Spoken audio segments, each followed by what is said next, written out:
Atlético. Na sequência. Olha aí, ó.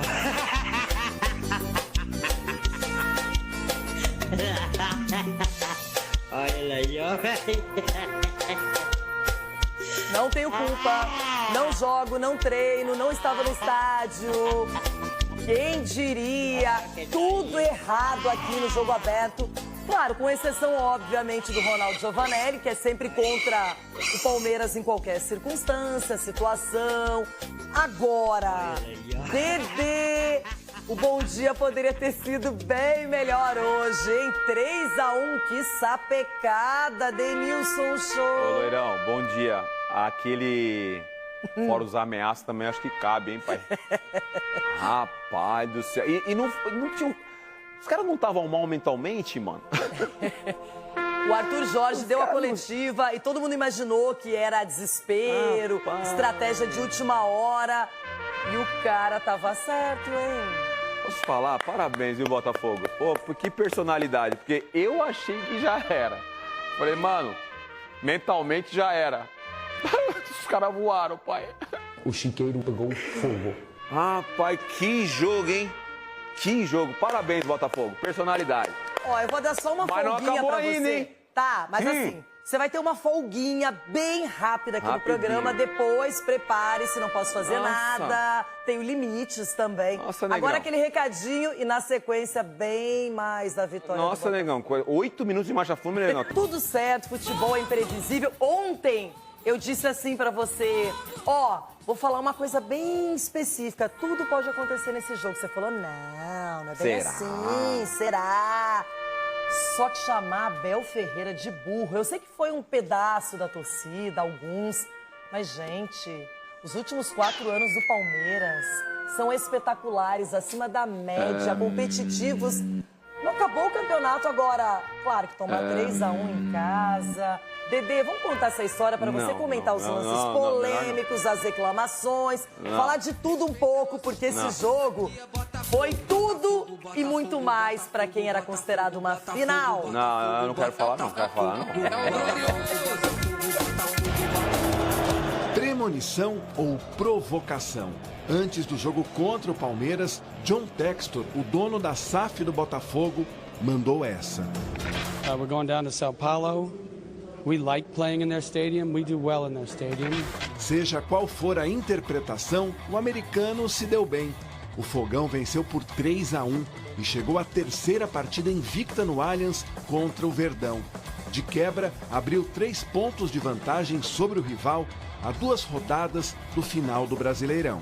Viram a capacidade e a atitude mental desta equipa, a forma como hoje aqui se comportou, como hoje disputou o jogo, como abordou o jogo, como fez tudo para fazer as coisas bem feitas e deu uma resposta tremenda para quem tinha dúvidas. E se realmente existem coisas que só acontecem com o Botafogo, o primeiro gol foi um sinal.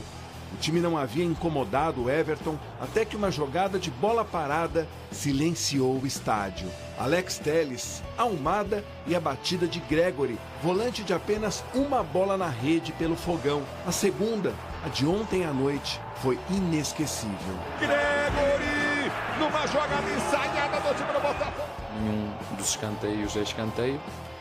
O próprio adversário reconhece o Gregory, que estava onde não era para estar, no canto. Não fui eu que disse, foi ele que disse. E o futebol é exatamente isto. O gol mexeu com o emocional dos palmeirenses. Em campo, onde erros começaram a aparecer, e na arquibancada, não foram poucos os torcedores que perderam a paciência. Nem parecia a mesma multidão que no começo do jogo quase comemorou com a cabeçada de Gustavo Gomes. E logo depois, com um chute torto de Rony. Aliás, foi o camisa 10 quem ficou mais perto do empate no primeiro tempo. Se bem que o toque de Marcos Rocha no contrapé de John não entrou porque o reflexo do goleiro fez toda a diferença. Nós hoje tínhamos e nos propomos vir aqui fazer. Nós não mudámos a nossa forma de abordar o jogo. Fomos uma equipa que foi muito competente durante todos os 90 minutos. Fato é que, além do lance do gol, em que não encostou na bola, o Everton só foi fazer uma defesa aos 43 do primeiro tempo neste chute de Almada. Savarino tentou logo depois. Já o Palmeiras buscou inspiração nova com Flaco Lopes, que entrou em lugar do vaiado Felipe Anderson. John fazia o que podia para segurar o jogo, conseguiu até tirar o árbitro Wilton Pereira Sampaio do sério. Amarelo para o goleiro. Amarelo também para Marcos Rocha por esse desentendimento com Igor Jesus na área antes da cobrança de um escanteio. Só que aí veio o VAR, a revisão e a mudança da cor do cartão para o lateral do Verdão. Porque meteu a mão na cara, não foi? Vocês viram o cotovelo no Rony? Porquê é que não foi igual? Com mais espaço, o Fogão aumentou em uma jogada de 3 toques. Ligação direta de John para Igor Jesus, que de cabeça achou Savarino. 2-0. Do Botafogo, Savarino! Almada poderia ter feito o terceiro, que acabou tendo a assinatura de Adrielson, completando o escanteio cobrado pelo mesmo Savarino. Em nenhum momento se sentiu abalado. A gente sabe que o futebol pune alguns jogos por não concretizar alguns gols, algumas jogadas, mas a gente sempre teve intensidade, teve volume de jogo, o time nunca se escondeu e essa é a nossa cara. Hoje nós não fomos tão felizes nas nossas ações, acho que um pouquinho mais de capricho, até um pouquinho mais de sorte também, nossa bola bate na trave e sai, como outras vezes também já bateu na trave e entrou. Quando Richard Rios, que completou 100 jogos pelo Verdão, marcou o de honra, não havia mais tempo para a reação. Muitas vezes nós temos que reconhecer que os nossos adversários são melhores e hoje acho que o nosso adversário, ao longo do jogo todo, pese embora o Palmeiras tenha mais expectativa de golos, mas acho que foi melhor e acabou por ser também feliz no jogo. E assim termina uma invencibilidade de 8 jogos do Palmeiras aqui no Allianz, no Campeonato Brasileiro. Competição que o Verdão vai acabar sem ter ganho de nenhum time que hoje faz parte do G5. Abel não joga toalha, mas tem uma ideia. Estamos na luta ainda, agora sabendo que o Botafogo tem tudo para ser campeão e eu não acredito que eles vão desperdiçar, já desperdiçaram o ano passado e não acredito que vão desperdiçar este ano. Essa situação gera incômodo e traz reações. Ontem, depois de substituir Estevão por Gabriel Menino, o treinador ouviu um coro talvez inédito em seus 4 anos de Palmeiras, que partiu da maior organizada do clube. Eu estava com câimbras, por isso eu tirei. A substituição até era para entrar o Vanderlá e sair o Caio para nos dar um bocadinho, mas a partir do momento que o jogador te pede a substituição, eu tenho que trocar. Já o seu compatriota Arthur Jorge vive provavelmente os dias mais importantes da história do Botafogo, que daqui 10 dias pode ser campeão brasileiro depois de 29 anos e no sábado fazer a festa pelo título inédito da Libertadores. Não podemos levantar os pés do chão porque há de facto troféus e títulos para ganhar, mas é importante ganhar os jogos que nos dão esse título. Respeita a nossa história que e eu vou começar justamente pelo vencedor da partida, o Botafogo, que antes do jogo, jogadores e comissão técnica e torcedores também ouviram muito. Falou-se, até aqui no programa, nós mesmos acreditávamos que o Palmeiras teria vantagem, jogando com seu torcedor, motivado por ressurgir no campeonato, retomar a liderança. E o Botafogo fez um 3-1 sonoro, calando o Allianz Parque, que estava bonito, preparado para uma festa. Mas o torcedor do Palmeiras sai cheio de dúvidas e o do Botafogo pronto para a Libertadores. Pronto para a Libertadores, e aí a gente fala do cenário ideal, né? Ganhou de um time que é muito competitivo, que é o Palmeiras. Vai para uma final cheio de moral. O Luiz Henrique já, após a partida, até se desculpou com o Hulk, por causa da declaração do Hulk em relação à personalidade e caráter do Luiz Henrique. Então ele já mostra humildade aí, publicamente se desculpando. Então já coloca panos quentes também nessa polêmica, nesse calor do que pode ser a final da Libertadores. E ontem o Botafogo... A gente fala em jogos grandes, a questão do detalhe, que não é frase vazia, né? Os jogos são decididos no detalhe quando são jogos grandes e tudo mais. O Botafogo ontem fez um jogo perfeito, porque o Botafogo anulou o Veiga, que o Veiga ontem praticamente não conseguiu jogar da forma que ele vinha jogando, o Estevão da mesma forma. Então, quando você perde 2 jogadores do potencial de Estevão e também de Veiga, o Palmeiras sentiu muito essas ausências dentro do campo.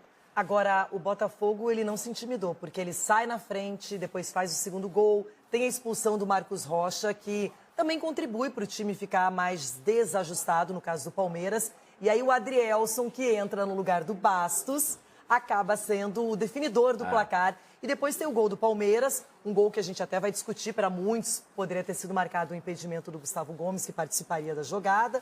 Mas, enfim, lances polêmicos para depois. O que chamou a atenção mesmo é que parte da torcida do Verdão teve a coragem de chamar Abel Ferreira de burro. Vamos ouvir, então, toda essa história. Olha isso. É louco.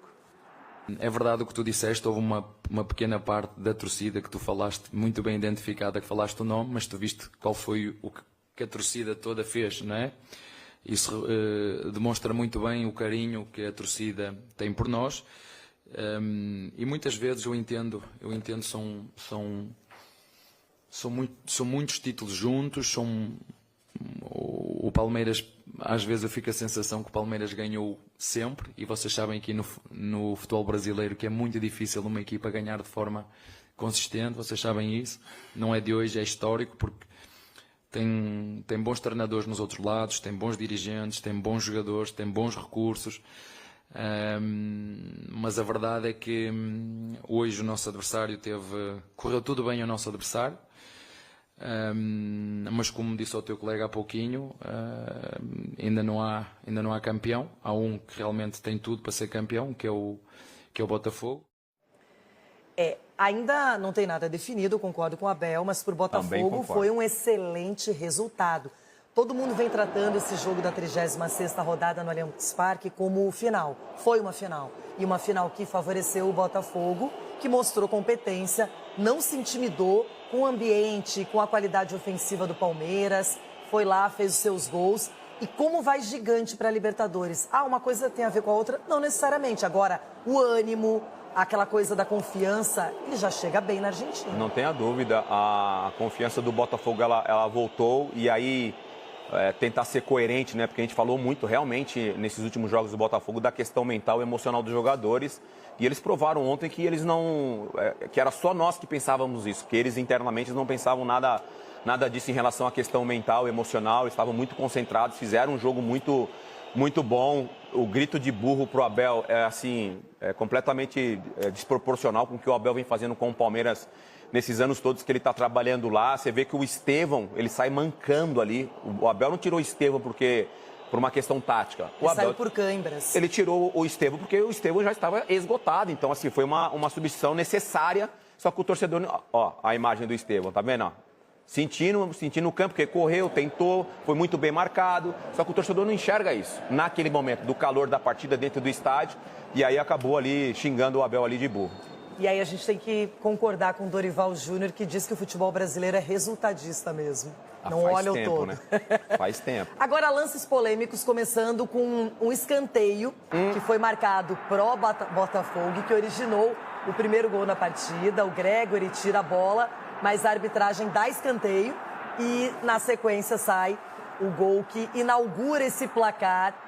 E aí até o Abel fala, os jogadores do Gustavo Gomes principalmente falou sobre o seu sósia, o Wilton Pereira Sampaio, que tem que se preparar mais, trabalhar, porque não pode cometer um erro desse. Claro, poderia não ter acontecido nada, mas neste caso sai o primeiro gol botafoguense. Vou falar para você, alguns jogos serem decididos por interferência da arbitragem, é ruim para o campeonato, é ruim para o time, é ruim principalmente para a imagem da arbitragem, que ela já não é boa. A imagem da arbitragem essa temporada, assim, ela é muito ruim, porque teve muitos erros. Se fizermos um programa aqui, a gente vai ficar 4 horas falando sobre erros de arbitragem desse campeonato brasileiro, e a imagem ela é muito clara, né, Leirão? O Gregor, que joga a bola para fora, acabou originando o gol do Botafogo, e tem peso, sim, a interferência da arbitragem no resultado, porque um 0-0 num jogo desse tamanho é diferente. Teve a interferência da arbitragem, o escanteio foi cobrado e acabou saindo o gol. Teve uma cotovelada, não é, que foi dada pelo Luiz Henrique no Rony. A gente vai mostrar o contexto, o lugar em que acontece, olha só. E reclamações do lado do Palmeiras porque não foi dado absolutamente nada. Você acha que merecia uma expulsão? Não, Leirão, não. Achei que foi... Pelos critérios da arbitragem, né, atuais. Aí que está a discussão. A gente vai sempre discutir em relação ao critério da arbitragem no Campeonato Brasileiro. Achei que é uma disputa de bola e movimentos para você ter o domínio da bola natural, assim, não vi gatilho de cotovelada, não vi nada disso. Agora tem um outro lance, esse sim. Resultou primeiro em amarelo e depois em vermelho. O árbitro muda a cor do cartão, que é justamente a expulsão do Marcos Rocha. Imagina se fosse com a minha mão e as minhas unhas, Você hein? tá louco. Não, olha isso aqui. Ia ficar igual o rosto do Guardiola. Olha aqui, ó, Você viu o rosto do Guardiola lá? Olha isso aqui, ó. Ia ficar igual o rosto do Guardiola. Olha isso aqui. Ai, papai. Não, gente, aqui as pessoas olham. O que aconteceu? Queriam que ele ficasse cego para expulsar. Não dá, né, gente? Que é um absurdo. Não dá. Não, tirando as brincadeiras de lado, mas falando sério, é um lance que a gente vê ali, é um ato hostil, tá na regra, não é? Na regra da arbitragem. E demorou para expulsar o quê? O tamanho das unhas? O quê? Eu achei exagerada essa expulsão aí, Leirão. Eu achei exagerada a expulsão do Marcos Rocha. Aí a gente acabou de falar aqui sobre critério de arbitragem. Eu não sei se todos os árbitros expulsariam o Marcos Rocha. Ele faz o movimento de tirar o braço ali do Igor Jesus, né, que estava no lance ali. Eu achei exagerado, mas enfim, a gente vai cair sempre na questão do critério. Eu não teria expulsado, não. Teria deixado só uma amarela. Não teria expulsado o Marcos Rocha, não. Só porque não acertou mais, é isso? Por quê? Mas é a ação, não é a consequência. Eu não acho que ele teve a intenção de agredir o... Eu não acho que teve a intenção. A intenção de tirar o braço ali, ó, do Igor Jesus. O Igor Jesus dá uma valorizada, mas enfim, mas é uma questão de opinião, no debate de critério. A gente vai falar mais sobre vamos ver isso o que agora. O Chico vai falar. O Richard Rios fez o gol do Palmeiras, o gol de honra da partida. Só que muita gente reclama da participação do Gustavo Gomes, que teria interferido na trajetória ali da bola em direção ao goleiro John e que por isso deveria ter sido anulado, mas nada aconteceu. O gol foi validado. Eu teria invalidado o gol por interferência, apesar da tecnologia não ter analisado esse lance, né? Analisou um outro lance lá de impedimento. Agora que resultado horroroso para o Atlético Mineiro, excelente para o Juventude, 3-2 para o time gaúcho em Minas, na Arena Independência. Mesmo com os portões da Arena Independência fechados, a massa marcou presença. Fogos que levaram a uma faísca dentro de campo, no foguete de Allan Kardec. Mas quem fez a festa foi Lucas Barbosa. Recebeu na frente da área e abriu o placar. Do lado de fora, os torcedores acreditavam. Palácios tentou reduzir, cortou para dentro, preparou uma bomba, mas mandou um traque. Atrás no placar, o Galo se lançou para o ataque no segundo tempo. Já o Juventude jogava por uma bola e Gilberto não desperdiçou a sua chance. O 8º gol dele contra o Atlético. Alisson, em uma jogada que parecia um replay, reduziu a vantagem. Pouco depois, Vargas aproveitou o rebote e foi derrubado na área. Ele mesmo foi para a cobrança e empatou. Em questão de 10 minutos, o Galo voltou para o jogo, tendo outros 15 para virar a partida. O próprio Vargas quase conseguiu. Kardec também levou perigo. Só que Eric Farias foi letal, decretando a vitória gaúcha. O Juventude abre 5 pontos do Z4. Ao TC, 4 dos últimos jogos não perdemos, 2 vitórias, 2 empates.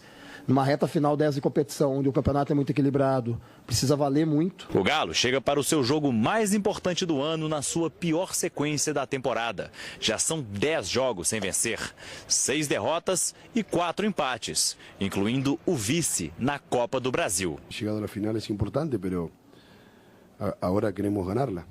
Queremos ganhá-la e iremos a Buenos Aires com a convicção e com a fé de que la vamos a ganar. A gente não deve pensar muito como o Botafogo vem, se vem com confiança, se vem embalado, são coisas que a gente não controla, a gente controla apenas o nosso desempenho, a nossa atitude contra o Botafogo no nosso jogo, e isso, não tem nem como a gente tentar imaginar como eles vão se comportar, a gente tem que fazer o jogo da nossa vida e buscar a vitória. É o seguinte, Galo abre o olho, se não ganhar Libertadores, vai complicar demais esse...